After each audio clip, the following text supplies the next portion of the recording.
দেশের 23তম রাষ্ট্রপতি মির্জা ফখরুল ইসলাম আলমগীর সব পক্ষের অভিনন্দনে সিক্ত।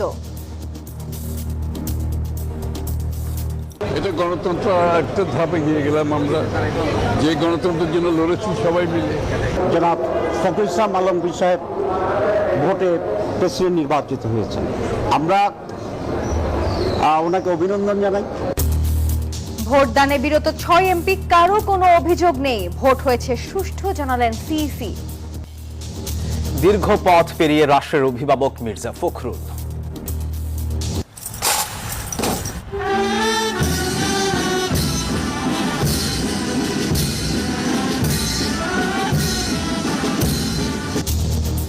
গার্ড অব অনার শেষে বঙ্গভবন ছাড়লেন হাফিজ উদ্দিন আহমদ। বিএনপির ভারপ্রাপ্ত মহাসচিব হলেন রুহুল কবির রিজভী। রাষ্ট্রপতি নির্বাচনের ফল ঘোষণার পর সরকারি দলের বিজ্ঞপ্তি। কলকাতায় আগুনের ঘটনায় গ্রেফতার 3, হোটেল লজে কড়াকড়ি চলছে 7 বাংলাদেশের মরদেহ ফেরানোর প্রক্রিয়া। যা যা করা আছে আমরা নিশ্চয়ই করব, কিন্তু খুবই দুঃখের। ঢাকায় কলেরা টিকা ক্যাম্পেইন উদ্বোধন। একসঙ্গে হাম ডেঙ্গুর প্রাদুর্ভাবে উদ্বিগ্ন নয় সরকার, জানালেন স্বাস্থ্যমন্ত্রী। বনানীতে স্বামী তৌফিক নওয়াজের দাফনে অংশ নিলেন সাবেক মন্ত্রী দীপুমণি। প্যারোল শেষে ফিরলেন কারাগারে। দর্শক, স্বাগত নিউজ 24 সংবাদে। পুরো সংবাদে আপনাদের সাথে আছি আমরা দুজন। আমি সোহাগ বক্স, সঙ্গে আছি আমি নাফিসা হক। দেখছিলেন বিআরবি কেবলস সংবাদ শিরোনাম। দেশের 23তম রাষ্ট্রপতি মির্জা ফখরুল ইসলাম আলমগীর সংসদ সদস্যদের সরাসরি ভোটে নিরঙ্কুশ বিজয় পেয়েছেন তিনি। নির্বাচনে তিনি পেয়েছেন 255 ভোট। আর প্রতিদ্বন্দ্বী প্রার্থী অলি আহমদের ভোট 88টি। ভোট দেননি 6 জন এমপি। দুপুর 2টা থেকে ভোট নেওয়া হয় টানা বিকেল 5টা পর্যন্ত। আগামীকাল সন্ধ্যায় বঙ্গভবনের নতুন রাষ্ট্রপতির শপথ পড়াবেন জাতীয় সংসদের ভারপ্রাপ্ত স্পিকার কায়সার কামাল। মাঝে 3.5 দশকের বিরতি শেষে দেশ পেল একজন নির্বাচিত রাষ্ট্রপতি। বর্তমান সংবিধানের 70 অনুচ্ছেদ অনুযায়ী সংসদ সদস্যদের দলের বাইরে ভোট দেওয়ার সুযোগ নেই। ফলে বিএনপির প্রার্থী মির্জা ফখরুল ইসলাম আলমগীরের রাষ্ট্রপতি নির্বাচিত হওয়া ছিল নিশ্চিত। তারপরও একাধিক প্রার্থী থাকায় 35 বছর পর সংসদ সদস্যদের সরাসরি ভোটে রাষ্ট্রপতি নির্বাচন। জাতীয় সংসদের অধিবেশন কক্ষে ভোট নেওয়া হয় টানা 3 ঘন্টা। প্রথমেই ভোট দেন বিদায়ী ভারপ্রাপ্ত রাষ্ট্রপতি হাফিজ উদ্দিন আহমেদ, এরপর প্রধানমন্ত্রী তারেক রহমান। বিএনপির রাষ্ট্রপতি প্রার্থী মির্জা ফখরুল ইসলাম আলমগীর সংসদ সদস্য হওয়ায় নিয়ম অনুযায়ী তিনি নিজেও ভোট দেন। অন্যদিকে জামায়াতের নেতৃত্বে 11 দলীয় জোটের প্রার্থী অলি আহমদ সংসদ সদস্য নন, তাই তিনি ভোট দেওয়ার সুযোগ পাননি। রাষ্ট্রপতি নির্বাচনের ভোট গোপন নয়। ব্যালটে পছন্দের প্রার্থীর নামের পাশে পূর্ণ নাম লিখে স্বাক্ষর করে ভোট দিয়েছেন সংসদ সদস্যরা। ভোট গণনা শেষে সংসদ কক্ষেই ফলাফল ঘোষণা করেন নির্বাচনী কর্তা সিএসি এএমএম নাসির উদ্দিন। 243 বৈধ ভোটারের মধ্যে বিএনপি মনোনীত প্রার্থী মির্জা ফখরুল ইসলাম আলমগীর পান 255 ভোট। জামায়াত মনোনীত প্রার্থী অলি আহমেদ পান 88 ভোট। ভোট দেননি 6 জন সংসদ সদস্য। ডক্টর অলি আহমদ বীর বিক্রম পেয়েছেন 88টি ভোট, 88 ভোটস, এবং জনাব মির্জা ফখরুল ইসলাম আলমগীর পেয়েছেন 255 ভোট, 255। মির্জা ফখরুল ইসলাম আলমগীর সর্বোচ্চ সংখ্যক ভোটপ্রাপ্ত হওয়ায় রাষ্ট্রপতি পদে যথাযথভাবে নির্বাচিত হয়েছেন। ফলাফল ঘোষণার পর নবনির্বাচিত রাষ্ট্রপতি, প্রধানমন্ত্রী, বিরোধী দলীয় নেতা, প্রধান নির্বাচন কমিশনার সহ সংসদ সদস্যদের সঙ্গে শুভেচ্ছা বিনিময় করেন। পরে সংসদের মিডিয়া সেন্টারে রাষ্ট্রপতি নির্বাচন নিয়ে ব্রিফ করেন জাতীয় সংসদের চিফ হুইপ নুরুল ইসলাম মনি। আজকে আমরা জানতেন যে আমরা নির্বাচনে আমরা পরাজিত হবেন এবং বিএনপি বিজয়ী হবে। কি কারণে আমরা তারপরে এখানে অংশগ্রহণ করেছেন, এই বিষয়টা অত্যন্ত গুরুত্বপূর্ণ এবং আমি মনে করি এই বিষয়টার উপরে আপনারা সবাই দৃষ্টি দেবেন। আমরা 70 অনুচ্ছেদ অনুযায়ী এই দেশের সরকারের শপথ গ্রহণ করছে প্রফেসর সরকার। এই সংবিধান অনুযায়ী আমরা ভোট দিয়েছি, এই সংবিধান অনুযায়ী আমাদের ফলাফল হয়েছে, এই সংবিধান অনুযায়ী আমরা শপথ নিয়েছি। 1991 সালে বাংলাদেশের সংসদীয় সরকার ব্যবস্থা পুনঃপ্রবর্তনের পর সে বছর রাষ্ট্রপতি নির্বাচনে প্রথম ভোট হয়েছিল। পরবর্তী 7 জন রাষ্ট্রপতি বিনা প্রতিদ্বন্দ্বিতায় নির্বাচিত হন। এবার দ্বিতীয়বারের মতো সংসদ সদস্যরা রাষ্ট্রপতি নির্বাচনে ভোট দিলেন। সংবিধান অনুযায়ী রাষ্ট্রপতির পদ শূন্য হওয়ার পর 90 দিনের মধ্যে নতুন রাষ্ট্রপতি নির্বাচনের নিয়ম থাকলেও 1 মাসেরও কম সময়ের মধ্যে নতুন রাষ্ট্রপতি পেল বাংলাদেশ। দীর্ঘ 35 বছর পর সংসদ সদস্যদের প্রত্যক্ষ ভোটে নিরঙ্কুশ বিজয়ের মাধ্যমে 23তম রাষ্ট্রপতি নির্বাচিত হয়ে ইতিহাস গড়লেন মির্জা ফখরুল ইসলাম আলমগীর। সাইফুল ইসলাম, নিউজ 24, সংসদ ভবন, ঢাকা। রাষ্ট্রপতি নির্বাচনের মধ্য দিয়ে গণতন্ত্রের পথে আরও এক ধাপ এগিয়ে গেল বাংলাদেশ, বলছেন সরকারি দলের নেতারা। তবে বিরোধীরা বলছে জুলাই সনদ বাস্তবায়ন না করেই তড়িঘড়ি করে নির্বাচনের আয়োজন করা হয়েছে। আর এদিকে কোনো অভিযোগ ছাড়াই শান্তিপূর্ণ পরিবেশে ভোট হওয়ার কথা জানিয়েছে নির্বাচন কমিশন। রাষ্ট্রপতি পদে যথাযথভাবে নির্বাচিত হয়েছেন। 23তম রাষ্ট্রপতি নির্বাচনে ভোট প্রদান শেষে একে একে বের হতে থাকেন সংসদ সদস্যরা। ভোট গ্রহণকে কেন্দ্র করে সংসদে ছিল শান্তিপূর্ণ পরিবেশ। উনি রাষ্ট্রপতি পাওয়ার যোগ্যতা ছিল বলেই দল মনোনয়ন দিয়েছে এবং আমরা তাকে ভোট দিই। নির্বাচিত হয় মির্জা ফখরুল ইসলাম আলমগীরকে অভিনন্দন জানিয়ে বিরোধী দল বলছে জুলাই সনদ বাস্তবায়ন না হওয়ায় ভিন্ন মত পোষণকারীরা মত প্রকাশের সুযোগ পাননি। জনাব ফখরুল ইসলাম আলমগীর সাহেব ভোটে প্রেসিডেন্ট নির্বাচিত হয়েছেন। সত্যি অনুশোচনার কারণে আমরা ওনাকে অভিনন্দন জানাই, যেহেতু নির্বাচিত প্রেসিডেন্ট সকলের প্রেসিডেন্ট। আমরা আশা করি উনি প্রেসিডেন্টের শপথ গ্রহণ করার পর থেকেই একজন নিরপেক্ষ ব্যক্তিতে রূপান্তরিত হবে। কারো কোনো অভিযোগ আসেনি জানিয়ে ভোটের পরিবেশকে সুন্দর বলেছে নির্বাচন কমিশন। আমরা অত্যন্ত সুচারুরূপে সুন্দরভাবে একটা নির্বাচন আমরা উপহার দিতে পেরেছি। কারো কোনো কর্নার থেকে কোনো রকমের কোনো অভিযোগ আসে নাই। সুন্দরভাবে নির্বাচনটা হয়েছে। আর ক্ষমতাসীন দল বলছে গণতন্ত্রের পথে বাংলাদেশ আরো এক ধাপ এগিয়ে গেল। প্রত্যাশা দুঃসময়ে দলের ঐক্য ধরে রাখার মতো করেই দেশকে এগিয়ে নেবেন নবনির্বাচিত রাষ্ট্রপতি। বিরোধী দলের অংশগ্রহণ সহকারে গোটা সংসদের এই নির্বাচন প্রক্রিয়ায় যুক্ত থাকাটা আমাদের দেশের গণতান্ত্রিক প্রক্রিয়া, সাংবিধানিক প্রক্রিয়া, গণতান্ত্রিক সংস্কৃতিকে বেগবান করবে, শক্তিশালী করবে। গণতান্ত্রিক একটা রাষ্ট্রের যে কর্মকাণ্ড, একটা সংসদের কর্মকাণ্ড, সেটা প্রতিফলিত হয়েছে। অভিযোগ আর প্রত্যাশার মধ্য দিয়ে শেষ হলো 23তম রাষ্ট্রপতি নির্বাচন, আর এর মধ্য দিয়েই রচিত হলো গণতন্ত্রের আরেক নতুন অধ্যায়। নাইম আল চিকো, নিউজ 24, ঢাকা। রাজনীতির কাঁটা বেছানো পথ পেরিয়ে রাষ্ট্রের সর্বোচ্চ শিখরে আসে উত্তাল ছাত্রজীবন আর শিক্ষকতার শান্ত প্রাঙ্গণ থেকে রাজপথের লড়াই, সবই এখন স্বর্ণালী অতীত। মির্জা ফখরুল ইসলাম আলমগীরের নতুন ঠিকানা বঙ্গভবন। আজ তিনি দেশের 23তম নির্বাচিত রাষ্ট্রপতি। তার সুদীর্ঘ এই যাত্রা যেন এক অনন্য রাজনৈতিক উপাখ্যান। আল মোহাইমিনুল খানের রিপোর্ট।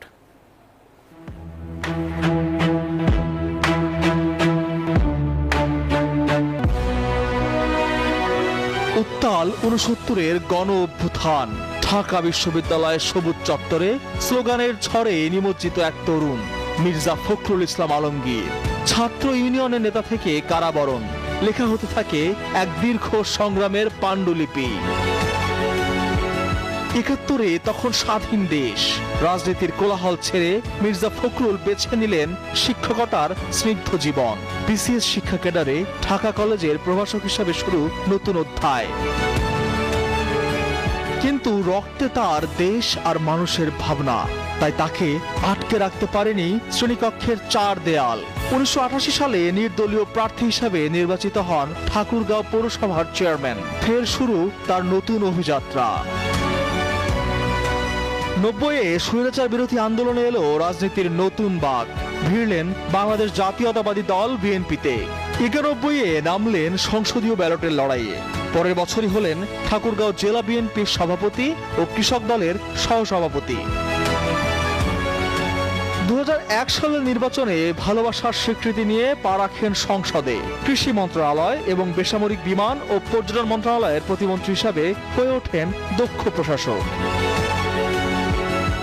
2009 সালে বিএনপির পঞ্চম জাতীয় সম্মেলনে দলের জ্যেষ্ঠ যুগ্ম মহাসচিবের দায়িত্ব পান। 2011 সালে খন্দকার দেলোয়ার হোসেনের মৃত্যুতে কাঁধে আসে ভারপ্রাপ্ত মহাসচিবের দায়িত্ব। 2016 সালে দলের ষষ্ঠ জাতীয় সম্মেলনে নির্বাচিত হন পূর্ণাঙ্গ মহাসচিব। দলের বড় দুঃসময় তখন। শাসক দলের রক্তচক্ষু উপেক্ষা করে মির্জা ফখরুল হয়ে ওঠেন সরকার বিরোধী মঞ্চের সবচেয়ে জোরালো কণ্ঠস্বর। এটা আমার অফিস, বিএনপির কেন্দ্রীয় অফিস। আপনাদের কাছে এটা অফিস, বাট আমার কাছে এই মুহূর্তে এটা হচ্ছে ক্রাইম সিন।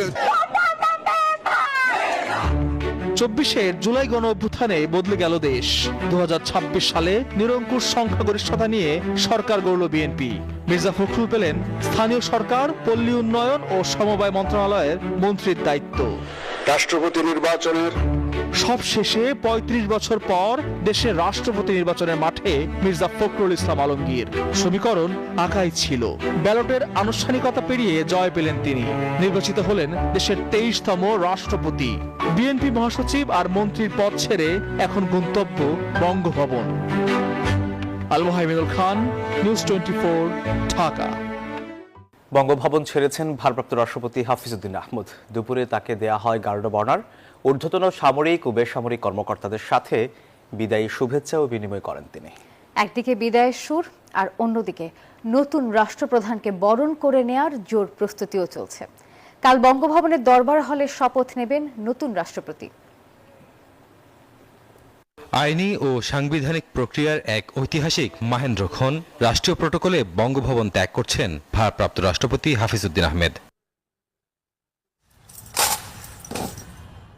বঙ্গভবনে তাকে জানানো হয় সশস্ত্র বাহিনীর ঐতিহ্যবাহী বিদায়ী সংবর্ধনা। প্রেসিডেন্সিয়াল গার্ড রেজিমেন্টের সুসজ্জিত দল তাকে প্রদান করে বিশেষ গার্ড অব অনার।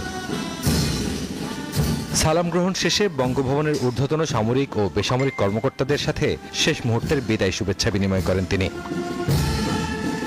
একদিকে বিদায়ের সুর, অন্যদিকে নতুন রাষ্ট্রপ্রধানকে বরণ করে নেয়ার উৎসব মুখর আমেজ। 21 আগস্ট সন্ধ্যা 7:30টায় বঙ্গভবনের দরবার হলেই অনুষ্ঠিত হবে নতুন রাষ্ট্রপতির শপথ গ্রহণ অনুষ্ঠান। দেশের 23তম রাষ্ট্রপতির স্থায়ী ঠিকানা হতে যাচ্ছে এই রাজকীয় ভবন, তাই নতুন সাজে প্রস্তুত করা হচ্ছে বঙ্গভবন। রাজু মাহমুদ, নিউজ 24, ঢাকা। মির্জা ফখরুল ইসলাম আলমগীর রাষ্ট্রপতি নির্বাচিত হওয়ার পর রুহুল কবির রিজভীকে বিএনপির ভারপ্রাপ্ত মহাসচিবের দায়িত্ব দেওয়া হয়েছে। বিকেলে দলের এক বিজ্ঞপ্তিতে এই তথ্য জানানো হয়। সম্প্রতি দলের সর্বোচ্চ নীতি নির্ধারণী ফোরাম জাতীয় স্থায়ী কমিটির সদস্য হন রিজভী। বর্তমানে মন্ত্রী পদমর্যাদায় প্রধানমন্ত্রীর উপদেষ্টা হিসেবেও দায়িত্ব পালন করছেন তিনি। গত 13 আগস্ট নির্বাচন কমিশনে মনোনয়নপত্র জমা দেওয়ার পরপরই মির্জা ফখরুল ইসলাম আলমগীর দলের মহাসচিব ও স্থায়ী কমিটি সদস্য পদ থেকে পদত্যাগ করেন। কলকাতার হোটেলে অগ্নিকাণ্ডে 7 বাংলাদেশি সহ 9 জনের প্রাণহানির পর নড়ে চড়ে বসেছে শহর কর্তৃপক্ষ। গ্রেপ্তার করা হয়েছে অন্তত 3 জনকে। মির্জা গালিব স্ট্রিট ও আশপাশের হোটেল লজে শুরু হয়েছে কড়াকড়ি। কয়েকটি লজ এবং গেস্ট হাউসে নতুন অতিথি রাখায় দেওয়া হয়েছে নিষেধাজ্ঞা। কলকাতায় শিক্ষাহীনে অগ্নিকাণ্ড, ঝরেছে 9টি প্রাণ। আর সে আগুনে এবার প্রশ্নের মুখে শহরের হোটেলগুলোর নিরাপত্তা। মির্জা গালিব স্ট্রিটের শিক্ষাহীনের ভয়াবহ অগ্নিকাণ্ডের পর নড়ে চড়ে বসেছে পশ্চিমবঙ্গ সরকার। বৈধ অনুমতিপত্র ও অগ্নি নিরাপত্তার ছাড়পত্র যাচাইয়ে দল গঠনের পরিকল্পনা চলছে। এদিকে তদন্তেও এসেছে নতুন মোড়। হোটেল শিখাইনের ইজারাদার আবু জাফরকে গ্রেফতার করেছে কলকাতা পুলিশ। জিজ্ঞাসাবাদের জন্য আটক করা হয়েছে আরো 2 কর্মীকে। তবে আগুনের সূত্রপাত এসি মেশিনে বিস্ফোরণ নাকি শর্ট সার্কিট থেকে তা এখনো নিশ্চিত নয়। অগ্নি নিরাপত্তায় কোনো গাফিলতি ছিল কিনা তাও খতিয়ে দেখছেন তদন্তকারীরা। এখানেই শেষ নয়। মির্জা গালিব স্ট্রিট ও আশেপাশের হোটেল লজে শুরু হয়েছে কড়াকড়ি। কয়েকটি লজ ও গেস্ট হাউসে নতুন অতিথি রাখাই নিষেধাজ্ঞা দেওয়া হয়েছে। ব্যবসায়ীদের সঙ্গে বৈঠক করে ভবিষ্যতে অগ্নি নিরাপত্তার ঘাটতি ঠেকানোর উদ্যোগ নিয়েছে কলকাতা পুলিশ। লক্ষ্য অনুমোদনহীন ও ঝুঁকিপূর্ণ হোটেল শনাক্ত করে দ্রুত ব্যবস্থা নেয়া। আসমাতুলি, নিউজ 24। ময়নাতদন্ত শেষে কলকাতায় অগ্নিকাণ্ডে নিহত বাংলাদেশিদের মরদেহ পরিবারের কাছে হস্তান্তর ও দেশে আনার প্রক্রিয়া শুরু হয়েছে। কলকাতার বাংলাদেশ উপদূতাবাস জানায় প্রক্রিয়াটি দ্রুত বাস্তবায়নে কাজ করে যাচ্ছেন তারা। এরই মধ্যে কুষ্টিয়া থেকে নিহত দেবাশিস দত্তের পরিবার এবং সাতক্ষীরা থেকে মোহাম্মদ আলিমুজ্জামান ও শিকদার পরিবারের সদস্যরা কলকাতায় পৌঁছেছেন। মৃতদেহগুলো ঘোজাডাঙ্গা ভোমরা সীমান্ত ও গেদে দর্শনা সীমান্ত দিয়ে বাংলাদেশে আনার বিষয়ে আলোচনা চলছে। কলকাতায় অগ্নিকাণ্ডে 7 বাংলাদেশের মৃত্যুর ঘটনায় দুঃখ প্রকাশ করেছেন ভারতীয় হাইকমিশনার দীনেশ ত্রিবেদী। তিনি জানান, এই ঘটনায় প্রয়োজনীয় উদ্যোগ নেওয়া হবে। সচিবালয়ে স্বাস্থ্যমন্ত্রী সরদার মোহাম্মদ শাখাওয়াত হোসেনের সাথে সৌজন্য সাক্ষাৎ শেষে এসব কথা বলেন তিনি। আর যা যা করা আছে আমরা নিশ্চয়ই করব, কিন্তু খুবই দুঃখের। কলকাতার নিউ মার্কেট এলাকার হোটেলে অগ্নিকাণ্ডের ঘটনায় নিহত 7 বাংলাদেশের বাড়িতে এখন শোকের মাতম। প্রিয়জনদের হারিয়ে দিশেহারা স্বজনরা। মরদেহ দ্রুত দেশে ফিরিয়ে আনার দাবি জানিয়েছেন তারা। প্রতিনিধিদের পাঠানো তথ্য ও ছবিতে ডেস্ক রিপোর্টে বিস্তারিত। কথা ছিল চিকিৎসা শেষে ফিরবেন দেশে, মায়ের জন্য আনবেন বাহারি জিনিস। তার হলো না। কুষ্টিয়ার সাংবাদিক দেবাশিস দত্ত এখন ফিরবেন কফিনবন্দি হয়ে।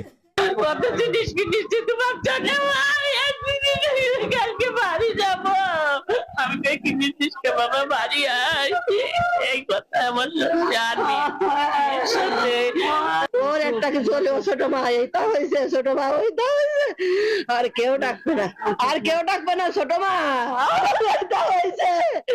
মঙ্গলবার দিবাগত রাতে কলকাতার একটি আবাসিক হোটেলে ভয়াবহ আগুন লাগে।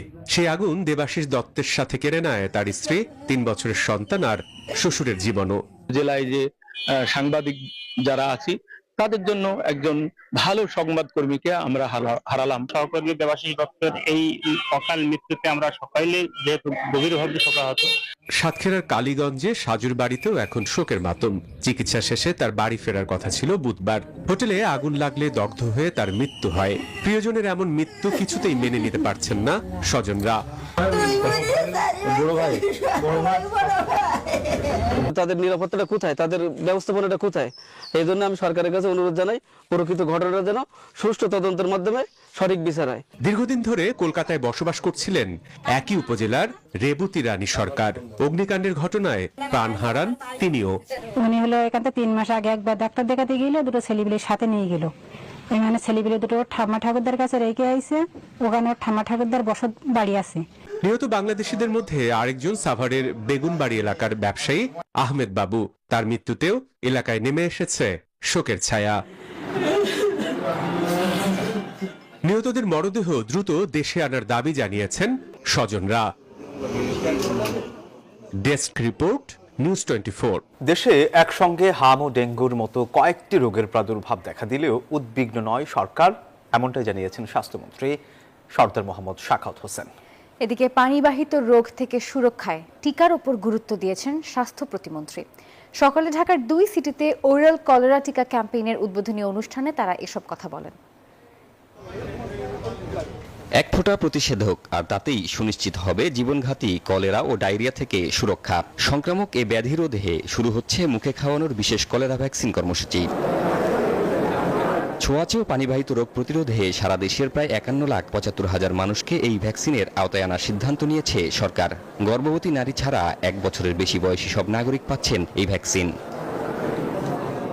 স্বাস্থ্য প্রতিমন্ত্রী জানান, রোগ হওয়ার পর চিকিৎসার চেয়ে আগেভাগেই তা প্রতিরোধ করা সরকারের লক্ষ্য। অসুখ হওয়ার পরে চিকিৎসার চেয়ে আমরা গুরুত্বপূর্ণ মনে করছি রোগ প্রতিরোধের ব্যবস্থা করা, যেন কম মানুষ অসুস্থ হয়। এবং সেই কাজটি করতে গেলে অর্থাৎ রোগ প্রতিরোধ বা প্রিভেনশনের জন্য মাঠ পর্যায়ে আমাদের কাজ করতে হবে তৃণমূল পর্যায়ে। এদিকে 2 থেকে 3 মাসের মধ্যে হাম ও ডেঙ্গু পুরোপুরি নিয়ন্ত্রণে আসবে বলে জানান স্বাস্থ্যমন্ত্রী। মিজেলস মোকাবেলা করতে হয়, আমাদের ডেঙ্গু মোকাবেলা করতে হয়, টিউবারকুলোসিস মোকাবেলা করতে হয়, নতুনভাবে ম্যালেরিয়া দেখা দিচ্ছে, HIV AIDS দেখা দিচ্ছে, বিভিন্নভাবে আমরা আক্রান্ত হচ্ছে, তবে আমরা ওয়ারিড নাই। শনিবার থেকে মাসব্যাপী চলবে ওরাল কলেরা টিকার প্রথম ডোজের বিশেষ কার্যক্রম। 26 সেপ্টেম্বর থেকে শুরু হবে দ্বিতীয় ডোজ প্রদান। ফিহাব জাহিদ, নিউজ 24, ঢাকা। প্যারোলে মুক্ত হয়ে স্বামীর দাফন শেষে আবারও কারাগারে ফিরে গেছেন সাবেক মন্ত্রী দীপুমণি। সন্ধ্যা 6টায় তাকে মুন্সিগঞ্জের কারাগারে ফিরিয়ে নেওয়া হয়। দুপুরে দীপুমণির স্বামী সুপ্রিম কোর্টের আইনজীবী তৌফিক নওয়াজকে রাজধানীর বনানী কবরস্থানে দাফন করা হয়। এর আগে গুলশান আজাদ মসজিদে তার জানাজা অনুষ্ঠিত হয়। স্বামীর মৃত্যুতে 12 ঘন্টার জন্য প্যারোলে মুক্ত হন দীপুমণি। পুরা যাত্রাটাতেই উনি থাকবেন এই মর্মে আমরা অনুমোদন নিয়ে আসছি। 12 ঘন্টার উপর ডিপেন্ড করবে। গোরস্থান থেকে আমরা ওখানেই চলে যাবে, কারাগারে চলে যাবে। বিশ্বজুড়ে আবারও বাড়ছে কয়লার কদর। হরমুজ সংকটে জ্বালানি সরবরাহ ব্যাহত হওয়ায় এমন পরিস্থিতি। তবে বিশ্লেষকরা বলছেন এটি কয়লার স্থায়ী প্রত্যাবর্তন নয়, যুদ্ধের ধাক্কায় সাময়িক উত্থান। হরমুজ প্রণালী দিয়ে জ্বালানি সরবরাহ ব্যাহত হওয়ায় বিদ্যুৎ উৎপাদন সচল রাখতে বিকল্প হিসেবে কয়লার দিকে ঝুঁকছে এশিয়ার দেশগুলো। চীন, জাপান, ভারত ও দক্ষিণ কোরিয়া উপসাগরীয় জ্বালানির বড় ক্রেতা। ফলে তেল গ্যাসের সরবরাহে টান পড়তেই বাড়ছে কয়লার কদর। বিশেষ করে বিদ্যুৎ কেন্দ্রগুলোতে দ্রুত সরবরাহ নিশ্চিতে কয়লা হয়ে উঠছে তুলনামূলক সহজ ও সস্তা বিকল্প। ফলে তেল গ্যাসের সংকট যত গভীর হচ্ছে, কয়লার বাজারে ততই বাড়ছে লাভের সম্ভাবনা। এরই মধ্যে সেই বাড়তি চাহিদার সরাসরি সুবিধা পাচ্ছে কয়লা উৎপাদনকারী দেশ ও কোম্পানিগুলো। দক্ষিণ আফ্রিকার থুঙ্গেলা রিসোর্সের অর্ধবার্ষিক মুনাফা দ্বিগুণ হয়েছে। অস্ট্রেলিয়াতেও বাড়ছে কয়লার দাম ও চাহিদা।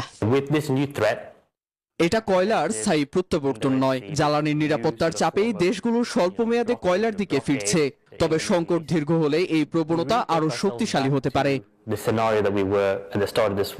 বিশ্লেষকরা বলছেন এই সাময়িক বৃদ্ধি দীর্ঘমেয়াদে নবায়নযোগ্য জ্বালানির দিকে রূপান্তরকে থামিয়ে দেবে না, বরং বারবার জ্বালানি বাজারে এমন অস্থিরতা বায়ু ও সৌর বিদ্যুতের মতো টেকসই বিকল্পে বিনিয়োগের প্রয়োজনীয়তা আরো বাড়িয়ে দিচ্ছে। আসমাতুলি, নিউজ 24। দর্শক, এই ছিল নিউজ 24 সংবাদের এখনকার আয়োজনে। এতক্ষণ সাথে থাকার জন্য ধন্যবাদ সবাইকে।